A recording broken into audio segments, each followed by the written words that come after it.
Hey, welcome to the Publish, Promote, Profit podcast with me, Rob Kosberg. Every week, I interview thought leaders and experts who have used a book to grow their income and their impact. So tune in weekly for these interviews so you can learn how to use your own best-selling book and go from hunting for clients and opportunities to instead being the hunted. All right. Hey, welcome everybody. Rob Kosberg here. Excited to bring you another episode of the Publish, Promote, Profit podcast. I have a great guest for you today, somebody I think you're absolutely going to love and you're going to learn a ton from. And it's Mr. Aaron Walker. Aaron is without question a veteran entrepreneur, starting his first business at 18 and selling to a Fortune 500 company 9 short years later. That's pretty cool. Unwilling to rest on that success, Aaron started, bought, and sold 12 successful companies over the past 40 years. And having a strong desire for personal development has kept Aaron in a weekly mastermind group for more than a decade with some of the greats of Nashville, Dave Ramsey, which you and I were talking about just a moment ago, and I want to hear more about that, Ken Abraham, and other notable Nashvillians. Today, Aaron spends majority of his time helping men grow in success and significance as president and founder of View from the Top. And you can see, if you're watching this on video as opposed to podcast, you can see right behind him is a reference to his mastermind group, Iron Sharpens Iron. So Aaron, thanks so much for taking the time to be with us today. Rob, I appreciate that, buddy. Thank you for having me. You know, there's a lot to talk about. And of course, I want to talk about your book. I want to talk about your success. But, you know, we started talking about your relationship going back many years with Dave Ramsey and how that led to a mastermind that you were a part of, and then, of course, your own. I wonder if you can just, for a moment, kind of talk through the history of that and bring us up to date a little bit. I think people will find it intriguing. You know, what's funny about that, I have to take you back a little bit further because it's a funny story. So back in the early 90s, I had bought a new retail outlet and I had stopped by Luby's Cafeteria to have breakfast at the Chamber of Commerce. They had about 20 people in their Chamber of Commerce. And that day, there was a guest speaker there starting a new radio program housed right here in Nashville, Tennessee. His name was Dave Ramsey. Wow. And so he got up and was talking about this radio show, and it was very intriguing because this guy was full of energy, and I'm like, man, I want to meet this guy. So I went up and shook hands, and I said, hey, I've got a retail outlet right down the road. You want to come check it out? He goes, I'd love to. And he went, got in his car, followed me to the office, came in and looked at it, and he goes, this place is amazing. He said, I wonder if you would be one of my sponsors and sponsor my radio show. And I said, no, I don't even know you. Like, I just met you 5 minutes ago and you already wanted me to sponsor your show. And he started laughing and he said, hey, why don't you try it for free for 1 week? Every day I'll do a live spot. And if it adds value to you, then we'll talk about it. And I said, well, hey, I can't lose at that. So I tried it every day. Rob, 3 days in, I called him and I said, and he answered the phone. I mean, there was nobody working for him but him and 2 other people. And I said, hey, these people have drank the Kool-Aid. I don't know what it is that you're doing, but they are fired up about this financial show that you're doing. And I said, sign me up. I want to be one of your sponsors. And he said, well, you'll have to sign a year contract. And I said, what? I met you 3 days ago and you want me to sign a year? I think, Rob, he was just pressing it. You know how Dave is. I think. Yeah. So, man, I said, dadgummit, I was scared to say no. And so I said yes. And I signed an annual contract and I went 21 consecutive years sponsoring his show. Amazing. Well, a couple of years after that, I was at a Mercy Me concert in Nashville at the Curb Center, and I didn't even know Dave was there, and he was sitting a few rows ahead of me, and he got up for intermission, and he walked back, and I said, hey, what are you doing here? He said, well, I'm doing what you're doing here. I'm listening to Mercy Me. Went and got his popcorn for he and Sharon, and he was on his way back, and he said, hey, I want to talk to you tomorrow. Give me a call. He said, I want you to join my mastermind group. And I said, join your what? And he said, my mastermind group. And I said, Dave, and I whispered, I said, I don't even know what a mastermind group is. And he started laughing and he said, just come to the office. So Wednesday morning, I show up 7 o'clock and there's 10 people sitting around his conference table. And I'm like, I don't even want to be here. Dave's going to be all up in my face. He's going to be asking me personal questions, and I don't even want to answer it. And Rob, that went on every Wednesday morning for about 3 months. Wow. And then finally, these guys started opening up. They started sharing personal problems and cash flow problems and marital problems and problems with their kids. And I said, they're more screwed up than I am. I said, I'm in a safe place. And so, man, we met every Wednesday morning for the next 12 years in Dave's office. And to be honest with you, it radically changed my life. Wow. What a story. Yeah. Every Wednesday. So yeah, every Wednesday, hour and a half. Weekly mastermind for 12 years. We met in his office. No kidding. Can you tell me a little bit about the format of those early days and what that was like? Because I sense that you were all just figuring it out initially. Yeah, we were. Yeah. Yeah, well, here's the thing. When I first went in, Dave and Ron Doyle and Dan Miller has 48 Days to the Work You Love. Ron Doyle was with an agency, and then Dave had just, started the radio show a few years prior, and he was trying to figure it out. Today, I don't even know. I think he's on 700 radio stations. Wow, they got about 12 million listeners a month now, but at that time, I don't think he had 12 listeners, And, Dave does a devotion. It's mandatory if you work there. And the first devotion that I did for him, he invited me to do the devotion. We did it on the dining room table at his office, and there were 3 people there. And I was like, here we go. This is what you call from the infancy stages. But in that mastermind group, it was a little bit loose initially. But we would go in and we would kind of share a win. Like if we had a win during the week, we would share it as a word of encouragement. Yeah. And the next thing we did, we would read books. And I'll be honest with you, I'm going to be very vulnerable here to your audience today. But when I first went into this group, this is decades ago now, but when I first went into this group, they said, we're going to read a book every single month. And I said, I don't like to read. And Dave goes, I don't care if you like to read or not. You're going to start reading. And I'm like, here we go. It's already started. It's on. I was going to blow me up. And he said, do you think you just learn through osmosis? Do you just think you wake up smarter? And I'm like, no. He goes, well, get to reading. Here's the book we're going to read.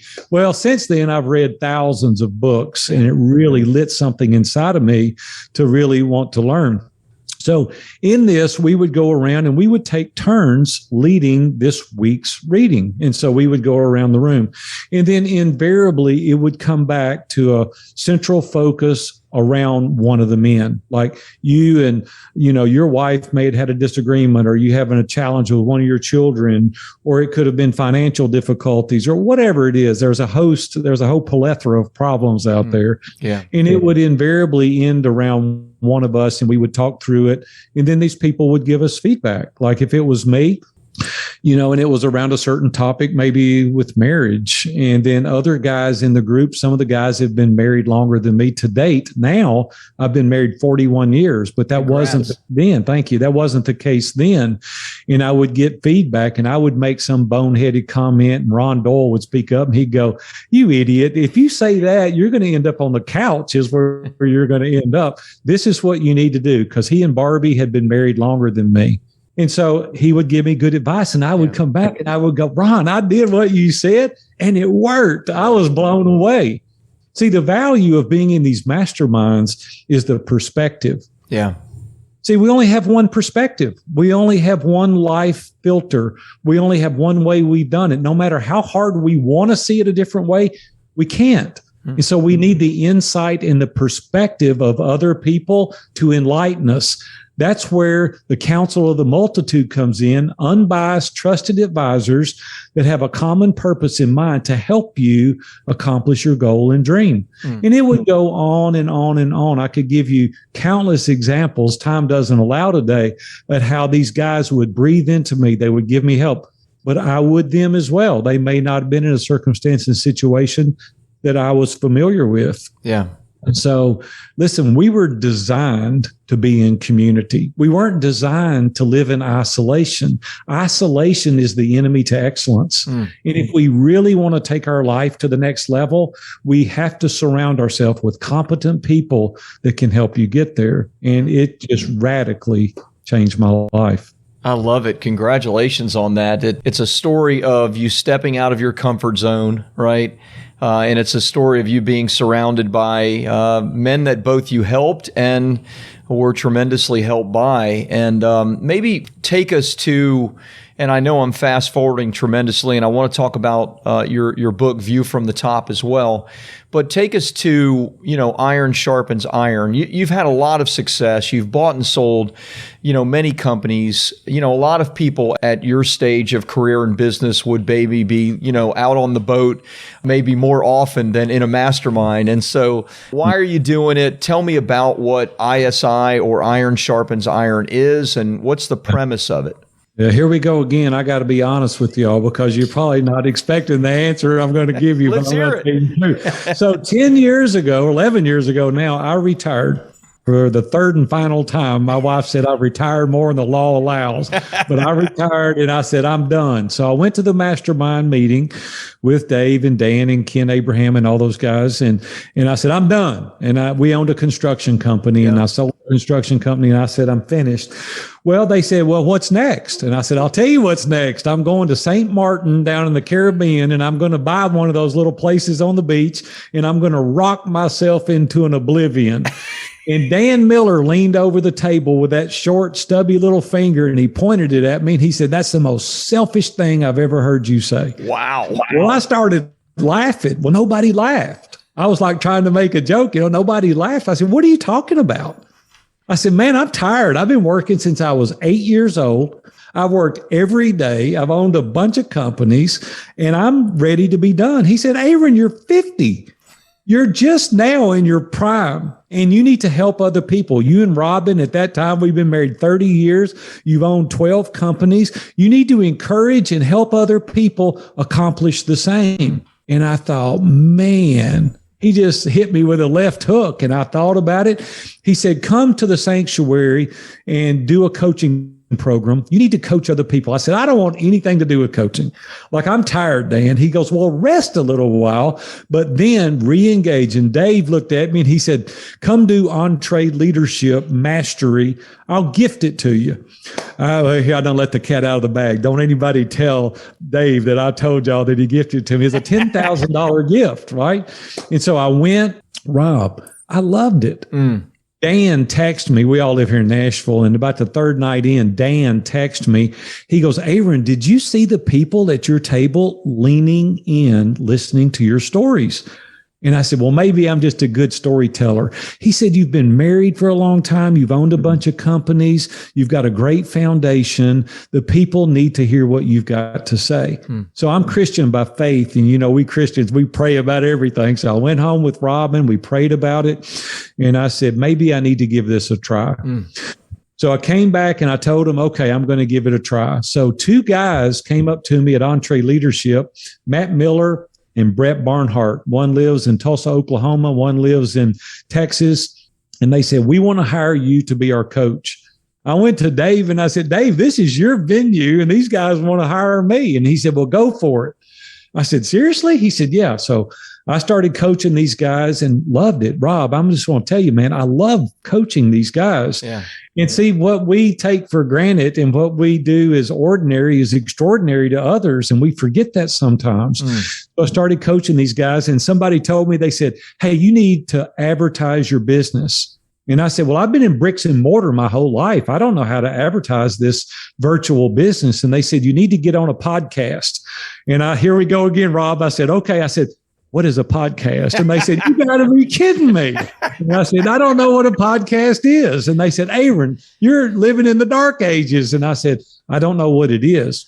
Well, that was 8 years ago. And they said, there's a new guy that's doing really well. His name's John Lee Dumas, Entrepreneur on Fire. Yep. You need to get on his show. I reached out to him. He had me on. And when that show released, I had 15 one-on-one clients immediately. And I was like, oh my gosh. And so I kept doing podcast interviews. But what I discovered is I couldn't coach everybody. Like, that will kill you dead, right? Yes. And so I started a mastermind group. I said, I'll fill up one group. I filled up a group I did the next interview. Pat Flynn, Smart Passive Income, filled up 2 groups in a 30-minute interview. And I went, oh my gosh, what do I do now? That was 20 groups ago. And now God just keeps sending us amazing people. We built a community that's unbelievable. We have women in some groups, men in groups. And I'm just telling you, man, I'm having the time of my life helping people to achieve their goals and dreams. And it's just been something that I couldn't have designed, but we keep getting these amazing people that are joining our mastermind. So that's how it started. It wasn't by design and it wasn't my choice, but I said, hey, I got to do something with these folks. And so now we're just building an incredible business, and it's called Iron Sharpens Iron.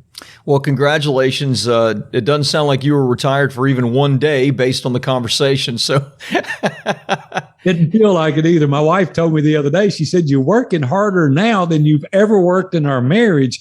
And I said, Robin, I love this more than all the 12 other businesses that we've owned combined. Wow. And the reason, Rob, is because of the transformational experience that's going on in the lives of other people. And it really keeps me motivated. I love that. So tell me a little bit about it. You're obviously a man of faith. Iron sharpens iron is a reference to a scripture, biblical concept. You know, like, what can somebody expect in it? Are we talking about, help in every area of somebody's life, from marriage and family and parenting? You know, do they come in with an idea of, Aaron has sold 12 businesses. I want to learn how to grow and sell my business. Give me an overview of what that looks like.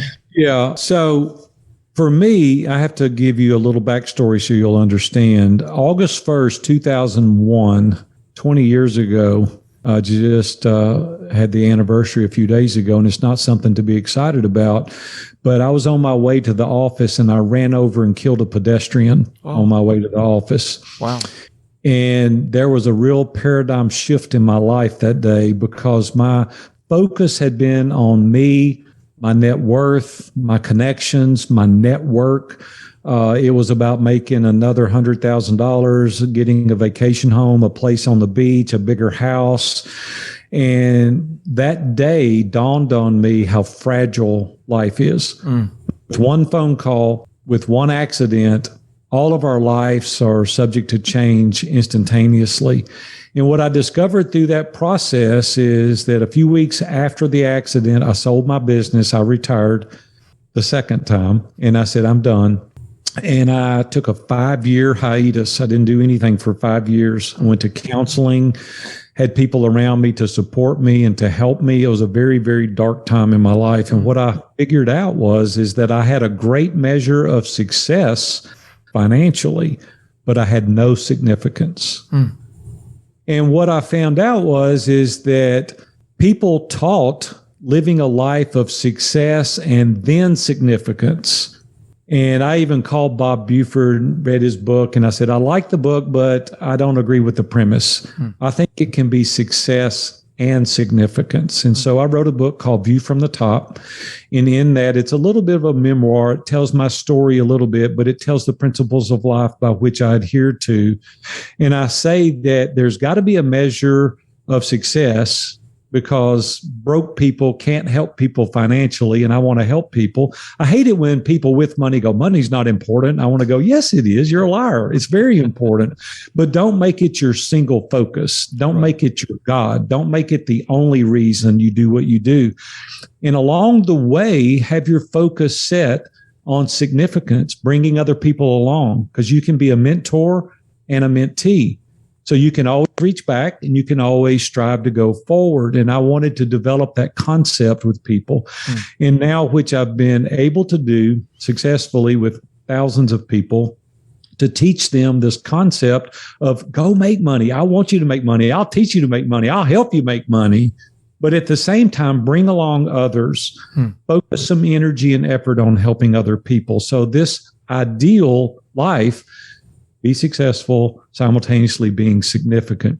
So the concept for me is that I almost came home years ago, prior to this revolution in my life, or revelation, that I had a pocket full of money and I came home to a house full of strangers. And what I did is that I realized that I was spending the vast majority of my time making money, but I really wasn't nurturing the relationships that mattered most, which was Robin, Brooke, and Holly, my 2 daughters and my wife. And they didn't really care how much money I had. They wanted to spend time with me, but I thought I need to work around the clock and buy bigger, better, shinier, faster things. And then that wreck brought me to the realization was that we only get one go through with those kids. We don't get a do-over. Right. We only have one opportunity to be all God called us to be for our wives or for your husband, whichever the case may be. Businesses are always going to be there. I can always make more money. I've always been able to start other companies and make more money. But I don't get a second opportunity with the kids and with my wife. And I just didn't want to offer them on the altar of sacrifice for success. And so in our mastermind, to answer your question, I gave you the backstory. To answer the question is that 60% of our focus is professional, 30% is personal, and 10% is spiritual.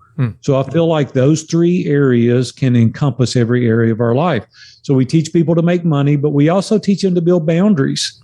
Like, hey, if somebody else is taking your little girl to piano recital or somebody else is pitching ball with your little boy in the backyard, you're going to grow to regret that at some point. Or you're going to come home and you're really going to have nothing in common with your family. And one day you're going to have plenty of money, but your kids are going to already move on. They're not going to have time for you. You're going to be ready, but they're going to have already moved on. Right. And so I don't want people to have regrets. So for our mastermind, it's not niche specific, it's life specific. Nice. And we help you accomplish your goals and dreams in every area. Love it.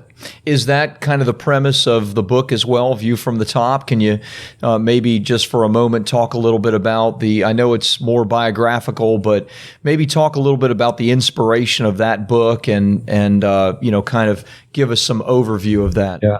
Well, here we go again, because it seems like everything in my life I don't want to do, and then I find myself doing it. So at the mastermind with Dave Ramsey, Dave is very accomplished by this time. He's sitting to my right. He's written 15 books. He's selling millions of books a year. Dan Miller sitting across the table. He's written a dozen books. Ken Abraham is to my left. He's one of the most prolific ghost authors on the planet. He's got 105 books to his credit. Somebody said, Big A, you need to write a book. And I'm like, who would read my book? We got all these authors in here, and then Ken Davis, which is an author in his own right. He goes, no, wait a minute, Big A, you're writing the book for the wrong reason. You're not trying to measure up to Ken Abraham or Dan Miller or Dave Ramsey or any of the rest of us. You need to write a book because your story is unique. You've got a message to tell. These guys can't tell your story. And there's somebody that needs to read your book. He said, don't you want to change somebody's life? And I said, you're daggone right, I do.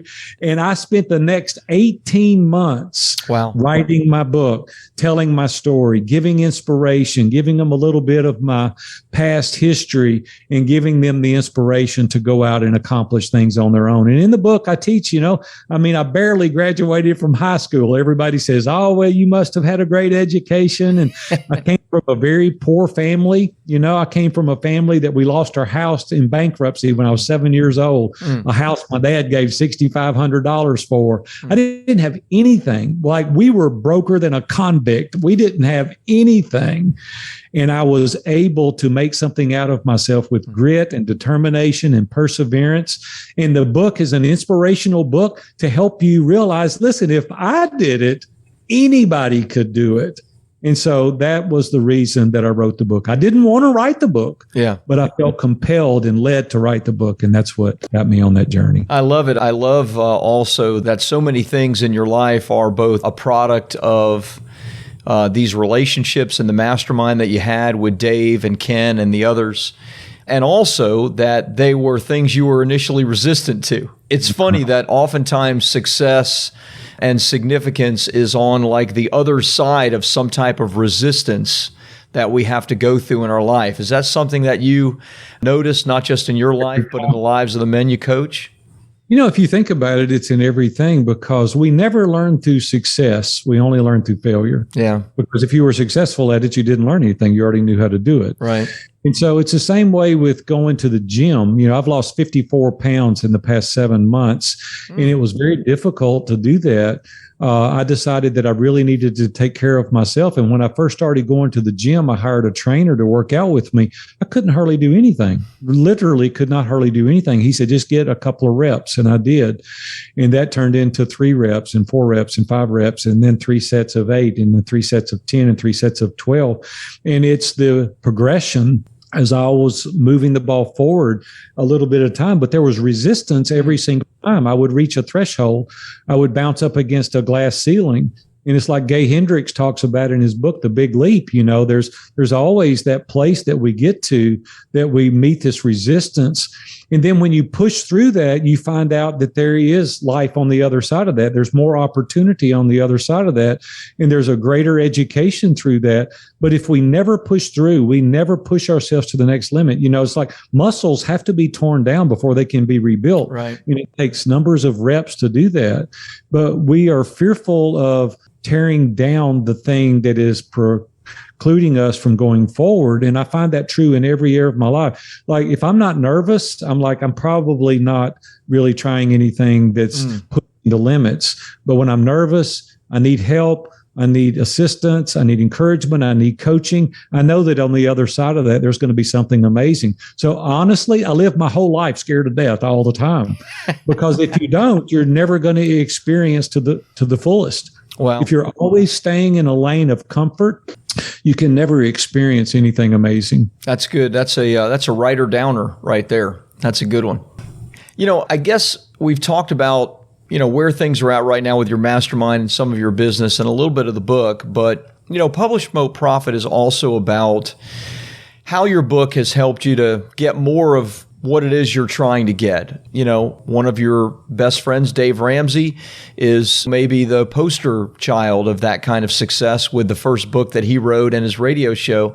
But tell me about View from the Top. Like, how has View from the Top helped you to get your message out to people? How has it helped you to maybe attract people for ISI, et cetera? Yeah, well, thank you for that. I probably could have done a much better job with my book than I've done, quite honestly. There again, being totally transparent, the book has done good, but it could have done way, way better. But we only have so much bandwidth and we only have so much time that we can promote and do.